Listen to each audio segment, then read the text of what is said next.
Hi, welcome back to Listening to Reading. We're going to continue on in our book, The Boxcar Children, Surprise Island, and we are going to be in Chapter 5, which is called Summer Plan. It's on page 53 if you're following along in the book. If you have the book, which I doubt you do, but if you do, we're on page 53, Summer Plan. We must go on exploring the island, said Henry, the morning after the clam digging. It may rain any day, and the days are just flying by. We can go this morning, said Jessie, coming to the doorway of the barn. The clams will not take very long to cook, and that's all we're going to have for dinner, except, of course, bread, butter, and milk. If we get back by 11 o'clock, we shall have plenty of time. It's settled then, said Henry. Let's take the big kettle. We might find something we want to bring home. Now, where's Benny? There he is, said Jessie, pointing. Benny was coming from the dock. He had a basket of groceries with him. Hurry up, Benny. We're going to go explore, said Henry, taking the kettle. Are we going to go cook my clams? Asked Benny. Oh, yes. We'll be back in plenty of time to cook your clams, Benny. They started down the beach. See this funny shell, said Jessie. She dug it out with her foot. It's just like a little boat. Let's save it. And she dropped it into the kettle. And here's a beautiful one, said Violet. Let's save all the shells we find. Look at this pretty purple flower, Jessie. Right in the sand, said Benny. Let's save all the flowers we find too, said Jessie. Put it in the kettle, Benny. Just then, Henry began to jump around on the sand, and the others watched him in surprise. What in the world is the matter with you? Asked Jessie. His watch began to jump with him. Here's a picture of what's going on. I don't know if you can see it real well. I have a great idea. Oh boy, cried Henry. Tell us, said Violet, as they all sat down on the sand. Well, you all know what a museum is, right? I don't. Oh, sure you do, Benny. You must have seen pictures of museums, places where they keep all kinds of birds and animals and flowers. And shells, said Violet. That's it, cried Henry, looking at his sister. You know what my idea is already, don't you? I think so, said Violet, and I think it's a perfectly wonderful idea. Oh, do you? Asked Henry. I wasn't sure. What is the idea? Asked Jessie. Well, we are sure to find some very interesting things on this island to keep. We found these things without really looking at all, and maybe we shall find lots more. Butterflies, birds, seaweed, who knows what? We could clean out the upstairs in the barn, said Jessie. And have a museum, said Benny. I can't think of anything I'd rather do, said Jessie. That will give us lots of things to do on rainy days. Violet could make little signs for everything, and you could make a table to go around the room. And I will dry the flowers between newspapers, put the shells in boxes. We wouldn't have real birds, would we? Asked Violet, looking worried. Oh, no, cried Henry. We could cut birds out of heavy paper and color them. Every bird we see. Then we could cut down some small trees and put the birds on the branches. I've seen them in the museum. Good, said Henry. We might find old birds' nests to put up in the trees. We will have plenty of fun this whole summer. Violet began to write down in her little book. Number 1, birds. Number 2, flowers. Number 3, seaweed. Number 4, shells. Number 5, butterflies. That's enough for a beginning, said Henry, standing up. We shall have to be on the watch every minute. And so the exploring party set out on once more, looking at the trees for birds and dropping flowers and shells into the kettle. How can I write down the names of these shells when we don't know their names? Asked Violet. She dropped a long, thin clam into the kettle, but nobody knew what it was. I suppose we could get a book about shells from the library, said Henry. Grandfather said we could go across to the mainland with Captain Daniel if we wanted to. But I don't want to leave this island for even 1 minute. Something will turn up, said Jessie. Something did turn up.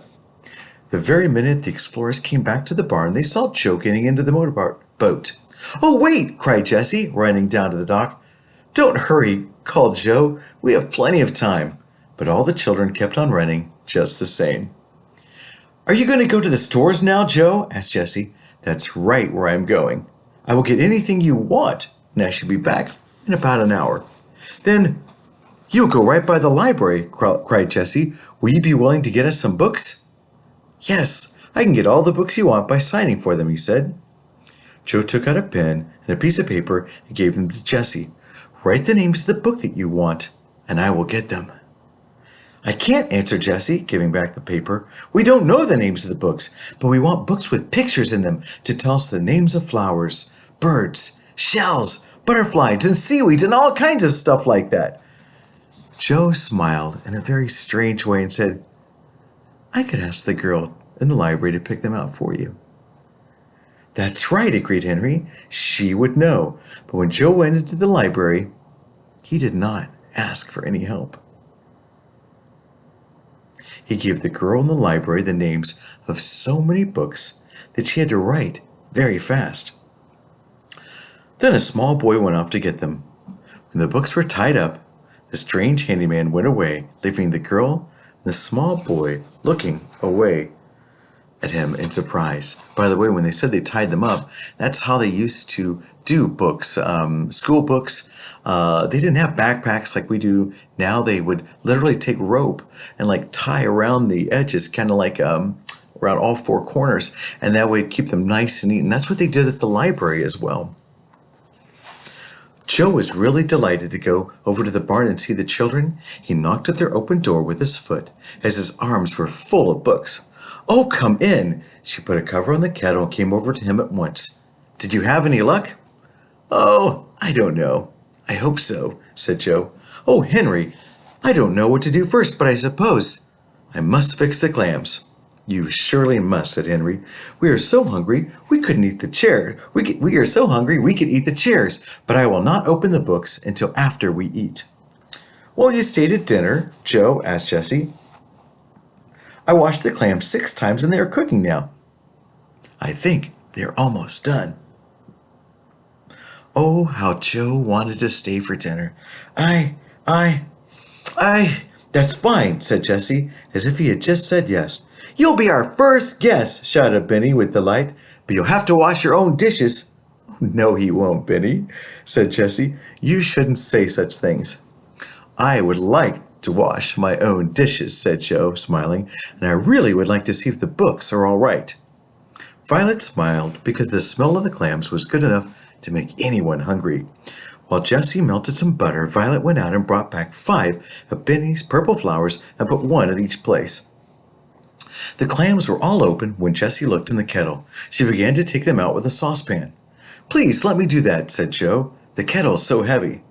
Thank you so very much, said Jessie. I could put the melted butter into the cups, and she did this quickly, and then poured the clam water into 5 bowls. Violet set them all on the table. Oh dear, what shall we do for another place to sit? Asked Jessie. Let me bring the block from my woodpile, said Joe. When Joe came back with a block of wood, Benny asks, How do you eat clams anyway? Well, you pull the clams out, said Joe. See? Then put him in the clam water, then into the melted butter. Then you put him into your mouth, said Benny. They all laughed at Benny, but they did not talk much, for they were all so busy eating. Joe picked out Benny's clams for him. I never had so much fun at a dinner in my life, said Joe, when the clams were gone. But please, let me help with the dishes. All right, said Jessie. I put the kettle of water on to heat before we sat down. You may wipe dishes if you really want to. When the dishwasher was hot, the dishes were washed, and soon they were all put away in the new cupboard that was made by Henry. Then Jessie said, Now, please, show us these books, Joe. And that's the end of chapter 5. Tomorrow, we will listen to chapter 6, which is called The Museum. Until next time, thank you guys for listening. Hope you're having a great day.